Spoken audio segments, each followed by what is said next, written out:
末っ子のチャイドルである魔女見習いの瀬川音符をモデリングしています。皆さんはチャイドルは誰が好きですか？私は桜井クララが好きです。今回の「魔女ドレミ」第35話「転校生は魔女見習い」にて音符ちゃんは初登場しましたが、最初の頃の音符ちゃんは変に混ぜててドライな感じがしますね。自分の私利私欲のために禁止されている魔法を使ったり、小悪魔的なイメージが強いですね。そんな音符ちゃんもドレミちゃんたちと関わることによって少しずつ性格も丸くなっていき、普通の女の子になっていきます。やっぱドレミちゃんの包容力すごいってなりますね。このことは後日小学5年生になった音符ちゃんが不登校になった長戸佳代子ちゃんに語っています。2人は小学校3年生の時の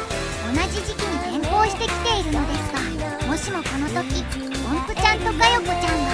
反対のクラスだったらどうなってたんでしょうか。佳代子ちゃんは不登校に行かずに住んで、音符ちゃんはずっと性格の悪い魔女見習いのままで、最悪ドレミちゃんたちにも気づかれずに100年の眠りについてしまっていたかもしれませんね。